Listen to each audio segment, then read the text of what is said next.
Enterprise security today manages a decentralized network of applications and services. We are securing digital ecosystems where a single perimeter no longer exists. This analysis focuses on Module 15 of the curriculum, the Okta Customer Identity Cloud, known as Auth0. Identity functions as the central nervous system of a scalable enterprise application, managing access, routing permissions, and securing data across the entire infrastructure. We will deconstruct the Auth0 architecture by tracing the lifecycle of an authentication request, from the user experience to regulated B2B authorization. To understand how identity scales, we will build the system layer by layer, mapping each stage of the authentication pipeline. Mastering this decoupled modular logic is mandatory for the security demands of modern SaaS development. The pipeline begins at the user-facing entry point, universal login. This creates a centralized, secure authentication experience across all applications in a customer's ecosystem. Because the login page is a primary touchpoint, the system utilizes customizable branding to match the company's identity. The interface uses UI components that support drag-and-drop customization. This setup supports single sign-on out of the box, ensuring users authenticate once to access all connected apps. The next layer of the pipeline, detailed in Section 15.2, removes traditional credentials through passwordless authentication. Providing a passwordless option addresses the tension between a smooth user experience and rigorous security requirements. A central method is the use of Passkeys. These are FIDO2-based credentials that generate on a device and synchronize across the user's laptop and tablet. The architecture also supports email magic links and WebAuthn biometrics. Moving to a passwordless model removes a primary vector for data breaches, stolen passwords. In traditional development, modifying core application code for every new identity requirement creates an engineering bottleneck. Section 15.3 of the document introduces the solution: actions and forms. These tools allow custom identity flows to be built outside the primary application code. Actions are server-side JavaScript extensibility hooks that trigger at intersection points within the authentication pipeline. Forms provide a drag-and-drop interface used to customize authentication and user flows. These hooks manage progressive profiling, custom consent, fraud detection triggers, and multi-factor authentication step-ups.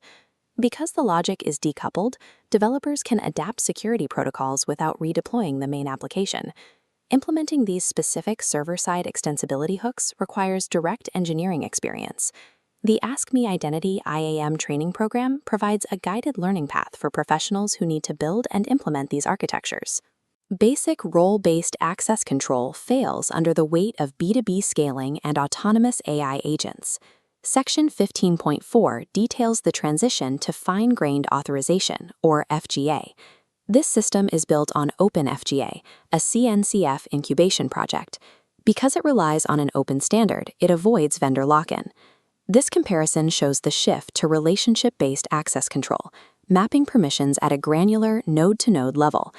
These models explicitly define the relationships connecting users, groups, and specific resources, supporting B2B use cases like multi-tenant apps, document collaboration, and workspace isolation. The architecture is AI-ready, designed to secure access for AI agents, MCP servers, and retrieval-augmented generation systems. Authorization logic remains decoupled from the application code. The system provides a 99.99% availability SLA with low latency, even when evaluating billions of resources. It also manages delegation, enabling secure on-behalf of flows for third-party or agent access. Relationship-based access control provides the core mathematical structure required to evaluate dynamic permissions in an AI-driven, decentralized ecosystem. Scaling beyond individual permissions requires a transition toward organizational-level identity management. This is the focus of Section 15.5, the Organizations module. It provides multi-tenant authentication designed for SaaS platforms, allowing providers to customize access for each business customer. Enterprise Federation supports external identity providers like SAML or OIDC. The module handles directory sync, delegated administration, and custom branding while ensuring data isolation. Organizations transform a single-tenant application into a scalable B2B enterprise platform. The pipeline we just built must be bound by compliance frameworks to operate in an enterprise environment. Section 15.6 of the document covers the final layer, highly regulated identity. This layer applies security protocols and policy controls over sensitive customer operations and financial transactions. The architecture natively supports compliance standards, including GDPR, HIPAA, and PSD2 for payment authentication. Providing compliance natively prevents identity architecture from becoming a legal liability during enterprise software deployments. By decoupling both authentication and authorization from the application code via actions and FGA, development is streamlined. Implementing Auth0 transforms identity and access management from an engineering bottleneck into a highly scalable strategic business asset. Architecting these enterprise-grade systems is one of the most demanded skills in cloud security. To learn to build these systems, explore the Askmeidentity courses for hands-on training and real-world pipeline building. Link in the description.